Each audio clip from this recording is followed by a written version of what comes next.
ಸ್ನೇಹಿತರ welcome back to Mahi updates YouTube channel. Gruhalakshmi ಯೋಜನೆಯ ಅಪ್ಡೇಟ್ಗೆ ತಮಗೆಲ್ಲರಿಗೂ ಆತ್ಮೀಯವಾದ ಸ್ವಾಗತ.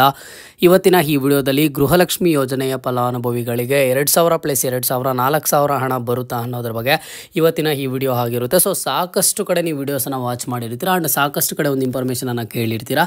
ಈ ತಿಂಗಳಲ್ಲಿ 2,000 ಪ್ಲಸ್ 2,000 4,000 ಹಣ ಬರುತ್ತೆ ಅಂತ ಹೇಳಿಬಿಟ್ಟು. ಸೊ ಹಾಗಿದ್ರೆ ನಿಮಗೆ ಯಾವ ಕಂತಿನ ಹಣ ಬರುತ್ತೆ, ಯಾವ ಕಂತಿನ ಹಣ ಬರಬೇಕು, ಇದುವರೆಗೂ ಎಷ್ಟು ಕಂತಿನ ಹಣ ಬಂದಿದೆ ಅಂತ ಹೇಳಿಬಿಟ್ಟು ಇವತ್ತಿನ ಈ ವಿಡಿಯೋದಲ್ಲಿ ಸಂಪೂರ್ಣವಾದ ಮಾಹಿತಿ ಸಿಗುತ್ತೆ. ವಿಡಿಯೋ ಖಂಡಿತವಾಗ್ಲೂ ಹೆಲ್ಪ್ಫುಲ್ ಆಗಿರುತ್ತೆ.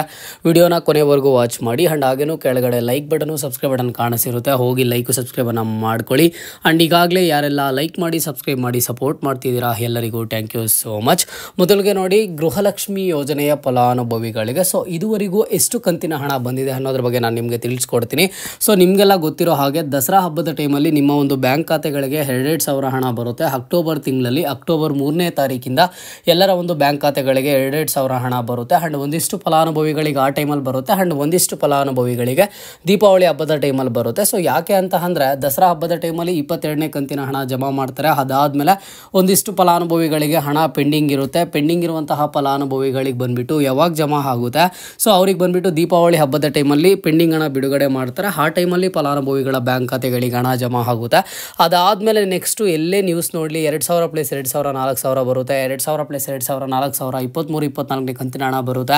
ಇವತ್ತು ಮಂಗಳವಾರ, ಇವತ್ತು ಬುಧವಾರ, ಇವತ್ತು ಶುಕ್ರವಾರ ಅಂತ ಹೇಳಿಬಿಟ್ಟು ಆ್ಯಂಡ್ ಮೊದಲಿಗೆ 20 ಜಿಲ್ಲೆಗಳಿಗೆ ಬರುತ್ತೆ, 15 ಜಿಲ್ಲೆಗಳಿಗೆ ಬರುತ್ತೆ ಅಂತ ಹೇಳಿಬಿಟ್ಟು ಸೊ ಸಾಕಷ್ಟು ಕಡೆ ಒಂದಿಷ್ಟು ವೀಡಿಯೋಸ್ ಆದರೆ ಬರ್ತಿರುವಂಥದ್ದು. ನೋಡಿ, ಮೊದಲಿಗೆ ನಿಮಗೆ ಯಾವುದೇ ಕಂತಿನ ಹಣ ಬಿಡುಗಡೆ ಮಾಡಲಿ 1,25,00,000ಕ್ಕೂ ಹೆಚ್ಚು ಫಲಾನುಭವಿಗಳು ಅರ್ಹರಿರುವಂಥದ್ದು. ಸೊ ಅಷ್ಟು ಹಣ ಬಿಡುಗಡೆ ಮಾಡ್ತಾರೆ. DBT ಪ್ರೋಸೆಸ್ ಅನ್ನೋದಿರುತ್ತೆ. DBT ಪ್ರೋಸೆಸ್ ಅಂತಂದರೆ ನಿಮ್ಮ ಒಂದು ಬ್ಯಾಂಕ್ ಖಾತೆಗಳಿಗೆ ನೇರವಾಗಿ ಹಣ ವರ್ಗಾವಣೆ ಮಾಡ್ತಾರೆ. ಆ ಹಣ ವರ್ಗಾವಣೆ ಮಾಡೋದಕ್ಕೆ 15ರಿಂದ 20 ದಿನಗಳ ಕಾಲಾವಕಾಶ ಬೇಕಾಗುತ್ತೆ. ಪ್ರತಿನಿತ್ಯನೂ ಎಲ್ಲ ಜಿಲ್ಲೆಯ ಫಲಾನುಭವಿಗಳಿಗೆ ಒಂದಿಷ್ಟು ಫಲಾನುಭವಿಗಳಿಗೆ ಬರುತ್ತೆ. ಪರ್ಟಿಕ್ಯುಲರ್ ಆಗಿ ಇದೇ 15 ಜಿಲ್ಲೆಗಳಿಗೆ ಬರಬೇಕು, ಇದೇ 20 ಜಿಲ್ಲೆಗಳಿಗೆ ಬರಬೇಕು ಅನ್ನುವಂಥದ್ದು ಯಾವುದೂ ಸಹ ಇಲ್ಲ. ಅಲ್ಲಿ ಬಂದುಬಿಟ್ಟು ಪ್ರತಿನಿತ್ಯನೂ ಎಲ್ಲ ಜಿಲ್ಲೆಯ ಫಲಾನುಭವಿಗಳ ಬ್ಯಾಂಕ್ ಖಾತೆಗಳಿಗೆ ಹಣ ಆದರೆ ಜಮಾ ಆಗುತ್ತೆ. ಸೊ ಅದೇ ರೀತಿಯಲ್ಲಿ ನಿಮ್ಮ ಒಂದು ಬ್ಯಾಂಕ್ ಖಾತೆಗೆ ಬರುತ್ತೆ. ಸೊ ಆಗಿದ್ದರೆ ಈ ತಿಂಗಳಲ್ಲಿ 4,000 ಹಣ ಬರುತ್ತಾ ಅಂತ ಅಂದರೆ 100% ಆಗಿ ನಿಮಗೆ ಈ ತಿಂಗಳು 4,000 ಹಣ ಆದರೆ ಬರೋದಿಲ್ಲ. ಹೌದು, ನಿಜಾನೇ, ನಿಮಗೆ ಈ ತಿಂಗಳಲ್ಲಿ ಒಟ್ಟಿಗೆ 4,000 ಹಣ ಬರೋದಿಲ್ಲ. ಯಾಕಂತ ಅಂದರೆ ಸದ್ಯದ ಮಟ್ಟಿಗೆ ಇರುವಂತಹ ಪರಿಸ್ಥಿತಿ ಎಲ್ಲ ನೋಡ್ತಾ ಬರೋದಾದರೆ ಕಳೆದ 2 ತಿಂಗಳಿಂದ 3 ತಿಂಗಳಿಂದ ಅಂತ ಹೇಳಿಬಿಟ್ಟು ಲಾಸ್ಟ್ ಮಂತ್ಸಲ್ಲಿ ಹಣನೇ ಪೆಂಡಿಂಗ್ ಇದ್ದರು. ಸೊ ನಿಮಗೆ ಬಂದುಬಿಟ್ಟು ಇಲ್ಲಿ 1,25,00,000 ಫಲಾನುಭವಿಗಳು ಪ್ರತಿಯೊಬ್ಬರ ಬ್ಯಾಂಕ್ ಖಾತೆಗೆ 2,000 ಹಣ ಅಂತಂದರೆ ಎಷ್ಟು ಸಾವಿರ ಕೋಟಿ ಬಿಡುಗಡೆ ಮಾಡಬೇಕು ಹೇಳಿ? ನಿಮಗೆ ಈ ತಿಂಗಳಲ್ಲಿ ಎಷ್ಟು ಸಾವಿರ ಹಣ ಬರುತ್ತೆ ಅಂತಂದರೆ ಕೇವಲ 2,000 ಹಣ ಬರುತ್ತೆ. ಆದರೂ ಸಹ 23ನೇ ಕಂತಿನ ಹಣ. ಒಂದಿಷ್ಟು ಸೋರ್ಸಸ್ ಕಡೆಯಿಂದ ಇನ್ಫಾರ್ಮೇಷನ್ ಬರ್ತಿದೆ, 23ನೇ ಕಂತಿನ ಹಣ DBT ಮುಖಾಂತರ ಜಮಾ ಮಾಡೋದಕ್ಕೆ ಎಲ್ಲ ಥರದ ಸಿದ್ಧತೆಗಳು ನಡೀತಿದೆ ಅಂತ ಹೇಳಿಬಿಟ್ಟು. ಸೊ ಹಾಗಾಗಿ ನಿಮಗೆ ಈ ತಿಂಗಳಲ್ಲಿ ನಿಮ್ಮ ಒಂದು ಬ್ಯಾಂಕ್ ಖಾತೆಗಳಿಗೆ ನೇರವಾಗಿ ಗೃಹಲಕ್ಷ್ಮಿ ಯೋಜನೆಯ 23ನೇ ಕಂತಿನ ಹಣ ಆದರೆ ನಿಮ್ಮ ಒಂದು ಬ್ಯಾಂಕ್ ಖಾತೆಗಳಿಗೆ ಜಮಾ ಆಗುತ್ತೆ. ಸೊ ನೀವು ಫಲಾನುಭವಿಗಳು ವೆಯ್ಟ್ ಮಾಡಬೇಕು. 4,000 ಹಣ ಬರುತ್ತೆ ಅಂತ ಹೇಳಿಬಿಟ್ಟು ಯಾರೂ ಆಸೆಯನ್ನು ಇಟ್ಕೊಳ್ಳೋದಕ್ಕೆ ಹೋಗಬೇಡಿ. ಈ ತಿಂಗಳಲ್ಲಿ ನಿಮಗೆ ಕೇವಲ 2,000 ಹಣ ಬರುತ್ತೆ. ಅದಾದಮೇಲೆ ನೆಕ್ಸ್ಟ್ ಮುಂದಿನ ತಿಂಗಳಲ್ಲಿ ಮತ್ತೆ 2,000 ಹಣ ಬರುತ್ತೆ. ಈ ತಿಂಗಳಲ್ಲಿ ಬರುವಂಥದ್ದು 23ನೇ ಕಂತಿನ ಹಣ, ನೆಕ್ಸ್ಟ್ ಮುಂದಿನ ತಿಂಗಳಲ್ಲಿ ಬರುವಂಥದ್ದು 24ನೇ ಕಂತಿನ ಹಣ. ಈಗ ಒಂದಿಷ್ಟು ಚರ್ಚೆ ಎಲ್ಲ ನಡೀತಿರೋದ್ರಿಂದ ಸೊ ಇಲ್ಲಿ ಫಲಾನುಭವಿಗಳಿಗೆ ಯಾವ ರೀತಿ ಆಗಿದೆ ಅಂತಂದರೆ, ಯಾವುದಾದ್ರೂ ಹಬ್ಬ ಇದ್ದರೆ ಹಣ ಜಮಾ ಮಾಡ್ತಿದ್ದಾರೆ.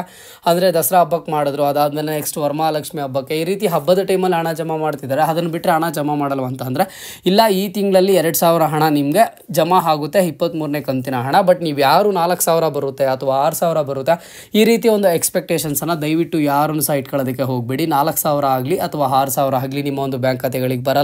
ಕೇವಲ ಬರುವಂಥದ್ದು ಒಂದೇ ಕಂತಿನ ಹಣ, ಅದು ಬಂದುಬಿಟ್ಟು 23ನೇ ಕಂತಿನ ಹಣ ಆಗಿರುತ್ತೆ. ಸೊ ಜಮಾ ಆಗುವಂಥ ಪ್ರೋಸೆಸ್ ಯಾವ ರೀತಿ ಇರುತ್ತೆ ಅನ್ನೋದ್ರ ಬಗ್ಗೆ ಇವತ್ತಿನ ಈ ವಿಡಿಯೋದಲ್ಲಿ ಮತ್ತೆ ಒಂದ್ಸಲ ಹೇಳ್ತೀನಿ. ನೋಡಿ, ಮೊದಲಿಗೆ ಫೈನಾನ್ಸ್ ಡಿಪಾರ್ಟ್ಮೆಂಟ್ ಕಡೆಯಿಂದ ಮಹಿಳಾ ಮತ್ತು ಮಕ್ಕಳ ಕಲ್ಯಾಣ ಅಭಿವೃದ್ಧಿ ಇಲಾಖೆಗೆ ಹಣ ಬಿಡುಗಡೆ ಮಾಡ್ತಾರೆ. ಎಷ್ಟು ಫಲಾನುಭವಿಗಳು ಅರ್ಹರಿದ್ದಾರೆ, ಎಷ್ಟು ಸಾವಿರ ಕೋಟಿ ಬೇಕಾಗುತ್ತೆ ನೋಡಿಕೊಂಡು ಎಲ್ಲನೂ ಸಹ ಬಿಡುಗಡೆ ಮಾಡ್ತಾರೆ.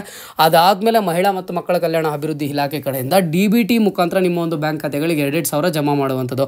ಅದು ಯಾವ ರೀತಿ ಬ್ಯಾಚ್ ವೈಸ್ ಆಗಿರ್ಬೋದು. ಈಗ ಒಂದಿಷ್ಟು ಫಲಾನುಭವಿಗಳನ್ನು ಲೀಸ್ಟ್ ಮಾಡ್ಕೊಂಡು ಅವ್ರಿಗೆ ಜಮಾ ಮಾಡ್ತಾರೆ. ಇದೇ ಜಿಲ್ಲೆಗೆ ಹಣ ಬಿಡುಗಡೆ ಮಾಡಿದ್ದಾರೆ.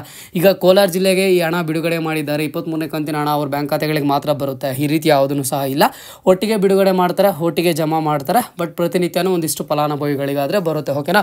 ಪ್ರೋಸೆಸ್ ಎಲ್ಲ ಈ ರೀತಿ ಇರುವಂಥದ್ದು. ಆ ಒಂದು ಪ್ರೋಸೆಸ್ ಮುಖಾಂತರ ನಿಮ್ಮ ಒಂದು ಬ್ಯಾಂಕ್ ಖಾತೆಗಳಿಗೆ ಬರುತ್ತೆ.